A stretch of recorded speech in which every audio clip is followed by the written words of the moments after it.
What's up, YouTube? It's the Action Figure Grader coming back to you with a Vintage Kenner market update. I thought I'd sneak in one more before I'm going to be offline for a little bit. And I did prepare a few videos for while I'm going to be tied up, but it's not going to cover the whole time I'm gone. I might be gone for as much as 3 weeks just dealing with some family stuff, but nevertheless, I thought I'd sneak in one more vintage update, and there were a number of items that sold both at auction as well as buy it nows, and they span the gamut from 12 backs to 20 backs to graded and ungraded. I got some Power of the Force last 17 in here, just a really nice wide array of stuff. And also, before I begin, I almost forgot, I have a new Patreon supporter, Star Wars Obsession. Thank you so much for becoming my latest Patreon supporter. I really appreciate all my Patreon members that help with the channel and help grow the channel and help pay for giveaways and shipping for giveaways and all that good stuff. I got one active right now, and when I get kind of back in full throttle, I've got at least 3 or 4 giveaways that I'm going to give over the next couple of months here. So stay tuned for those. But let's dig into some really nice vintage items that sold here recently. This was a 12-back A Luke Skywalker graded 80. So just an incredible item here. 12-back A Luke Skywalker. The card and the blister were 80. The figure was an 85. Although that 85 score is probably old. If you look at the torso there, it's got a little bit of yellowing going on. So my guess is that that has yellowed since grading, because there's no way that that would get an 85 grade, in my opinion, based on that yellowing of that torso. And that's what happens with these figures. I mean, these things are old. You know, these came out in 1978. So what, we're pushing 43, 44 years old now for how long these things have been around. So even in the blister, these white figures are going to start to degrade over time. And that's what's happened with that Luke torso. But give me a break. That's an amazing item, and it would not have stopped me from buying it if I had the deep pockets for such an item. And it was absolutely gorgeous. It sold for $6,300. And that was the buy it now situation, plus shipping. So just an incredible, incredible Luke. Here's the back of it. Just really immaculate condition. Just some light scuffing and things like that. But wow, what an awesome item.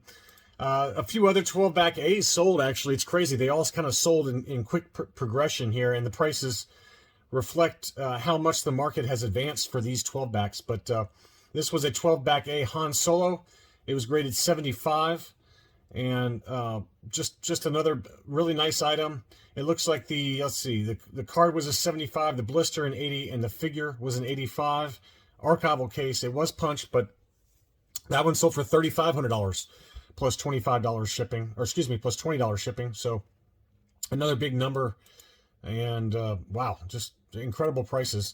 Here's another one. This is the 12-back A Chewbacca in the same grade. This was a 75 grade with the archival case. Nice, beautiful, clear blister. No stickers or anything. Just really, really nice. I think it got the 75 because it had some residue right up here, around where Luke and Leia are. Right next to that star and the lightsaber, you can see kind of a blemish there of some sort. I don't know if that's like a sticker residue or a litho tear or what, but that's probably what got this thing the 75 card score. But anyway, that one sold for $2,500 plus $20 shipping, so another big number. And then another 12-back A was this C-3PO. So we saw 4 different 12-back A's all sell within the last few days. So the demand is clearly there. I don't know what's going on with that. It looks like the card has, I don't know if the card has some damage there or if that's on the case, but it looks like it's some water damage or something going on there. But anyway, that one sold. That was a card of 75, blister and figure of 85. The blister does look immaculate, as well as the figure. But I'm not sure how that card got a 75 with what looks like some water damage or something going on there. Let's see what the disclosure says. Nothing in the disclosure, so you know, that one seems a little overgraded to me. Just my personal opinion on that. But that one sold for $2,000 plus shipping. It always makes you think that it got damaged post grading to get that kind of score. I don't know how that got a 75 score with all the discolor. Maybe mold. I'm not sure what's going on with that one, but that one seems a little high to me. $2,000 for that, but what do I know? Another C-3PO. This was a 12-back B. So we saw the A. That was the earliest, and this is the 12-back B. And this one was an overall 85. Now, if you remember, in past videos, the early mint on card examples graded by AFA did not have subscores. So it just had an overall score, and this one scored an 85. Now, I've heard that it's very, very difficult to get a single 85 because it's taking into account all of the subscores to make up that 85. And apparently they were a lot more strict back then. I don't know if that's true or not, but nowadays you'll see a card and a figure and a blister subscore, but this one did not have that. So this was graded quite a while ago, but it looked pretty much perfect based on all the photos, just some very light edge wear and things like that. But what an awesome item. But that one was listed for $3,000, best offer accepted with $40 shipping. So that was a 12-back B. A couple of ungraded, I believe, 21 backs also sold. This was a 21-back Luke Skywalker in his X-Wing gear. And, you know, it had some pretty heavy creases and things like that. Probably like a 70 overall in terms of the condition. But really now you can see here quite a bit of creasing going on there. So probably an overall 70 is my guess. Blister looked pretty good. Figure looked awesome. But maybe it ekes out a 70 plus. But you can see, oh, right here. Right here you can see where there's some writing on the card. So it probably wouldn't even be gradable, to be honest with you, because it had some very clear writing on the card back. So that didn't seem to stop anyone from bidding on it, though. It sold for $660, which, I mean, my personal opinion, again, no offense to anyone if you bought this one, but that seems like an overpay to me for an item that has writing on the card back, and given the creases and things like that. But, you know, what do I know? Everything is going up. So, you know, maybe that's kind of the going rate for something like that nowadays. Here was a 21-back Death Star droid in pretty good shape overall. It did have some litho damage. I didn't see that when I pulled this one up, but some pretty big litho damage there in the upper right-hand corner. It also had a kind of a tear up there in the left-hand corner. So pretty major damage here and there. It had something going on in the bottom right-hand corner, as you can see there, or excuse me, bottom left-hand corner. So I don't know what that would score. You know, this is not a gradable item in my opinion, but you know, it sold for $578 on 9 bids. That just closed about 4 days ago. Here is one that I did bid on. I actually did bid on this one. This was an unpunched Canadian Kenner Canada Yoda.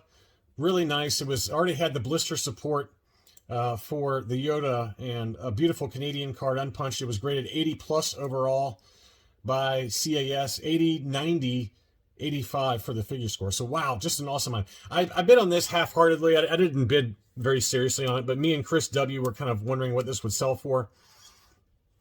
I think I bid like 700 or something like that, but anyway, it blew past that number, and I think I bid 680. I think 680 was the number I bid, but it was free shipping.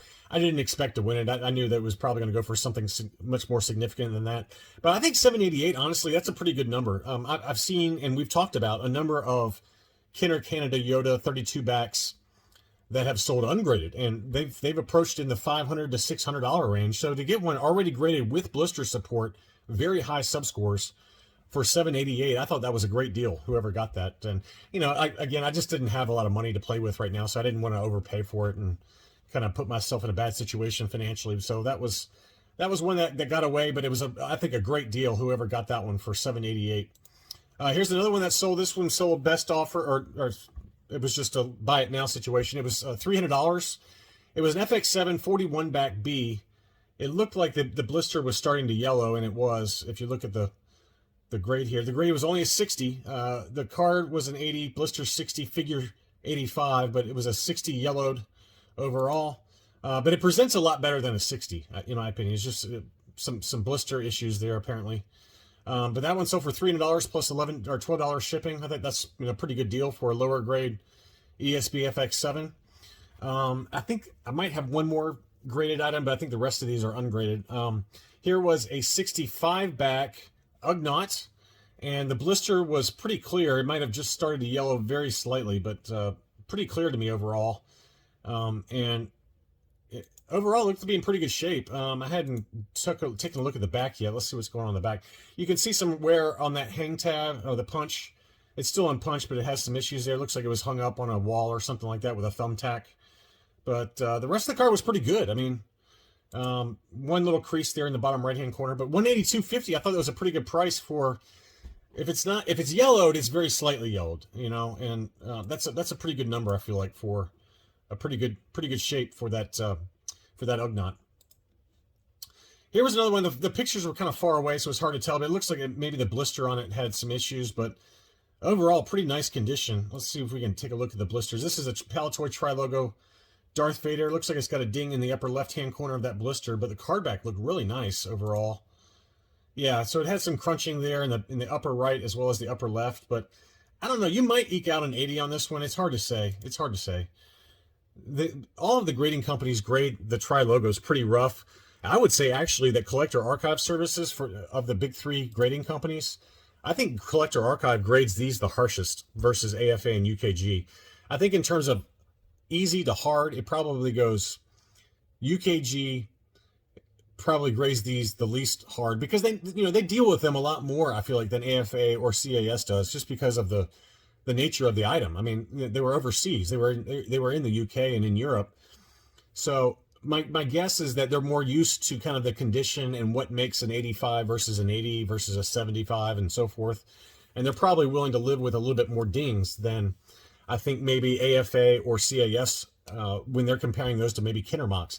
That's just a guess. I have nothing to base that on, and it may be completely incorrect. But I think UKG's probably grades these the least harsh, then AFA, and then Collector Archive grades these, in my opinion, the harshest. They're very, very tough on those blisters for the Tri-Logos. But anyway, that one sold for $5.50 plus shipping. I thought that was a pretty good deal. Here's another one I thought that was also a pretty good deal. This was a Palatoy Tri-Logo Emperor. It had some scratches, it looks like, on the card, and then maybe one little slight litho tear under the age in Spanish there. But they had the KB toy sticker. I love those. I've got a few of those myself. The blister looked pretty good overall. It only had 4 photos, so you're kind of trusting the seller to show the defects. But it had one little minor crease there around the blister on the back there. But I don't know. You might eke out an 80 on that one, and that one sold for $199 plus $25 shipping. I think that was a pretty good price. Here was a Last 17. Last 17, folks, I mean, every time I think Last 17 are at their max, they keep pumping out higher prices. And this one actually was pretty much in line, I think. This was a yellowed 85 overall A-Wing pilot on the Power of the Force card back with a coin. And that one sold for $750 with one bid plus $20 shipping. That's pretty much in line. I mean, ungraded, those figures loose are going now for $350 very regularly. So, to get one AFA 85 grade mint on card for $750, I think that's a great price in my opinion. Here was an ungraded Power of the Force Ramba, another Last 17. Looked pretty good overall. It has that same kind of weird issue going on around the coin where there's some air pockets kind of popping up, but probably like an 80 overall. Let's see if we can find any other major defects on it. But card looked really nice. Here's the back of it. Pretty good shape overall. Pretty good shape, and that one was yellowed very slightly.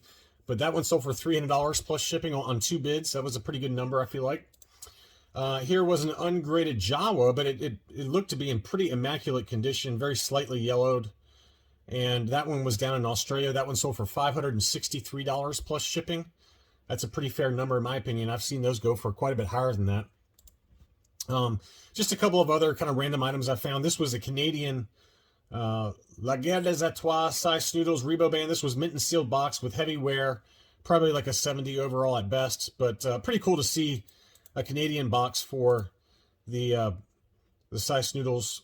So there's the back of it with the French logo there. Very nice. And I assume that's the Canadian. I don't know. You guys can correct me if I'm wrong there, but yeah, very nice. And anyway, that one sold for $260 plus shipping. That's pretty good for a mint and sealed box, even despite all the heavy wear. And then finally, this is an overstock. These were usually found, I believe, at KB Toys. These are these Return of the Jedi 2-packs with overstock figures. They very rarely had accessories in there, so it's usually just the figures kind of thrown in there. And these were always in kind of bargain bins towards the end of the Star Wars era, so to speak, at retail. And so they always have heavy damage. You can see this one's got quite a bit of damage. You very rarely see these in very clean condition, but it had some minor lifting going on with the blister in one corner, but that didn't stop the bidders. It sold for $220, $250, and it depends on the characters that are in these 2-packs. If you have some really high demand characters like a First 12 Princess Leia or Darth Vader or something like that, those can command big dollars, or really wacky kind of combinations of figures or figures that were not normally packed into these 2-packs. The Squid Hit and General Madine, they very regularly were in these. These are not uncommon. I think that Squid Head also, or excuse me, that General Maydeen is also the green-haired General Maydeen. So I could be wrong on that, but it looks like the green-haired version. So pretty cool to see one of those sell. But anyway, that one had 29 bids. It sold for $222.50. But anyway, that's really all I had. I just thought I'd kind of show a few interesting items, both on the high side as well as some fairly good deals within the vintage Kenner realm. And I hope everyone's doing well. If you're new to the channel, welcome. I've got some pre-made videos that'll be popping up next week. And I hope that you guys are all doing well, and I'll talk to you soon.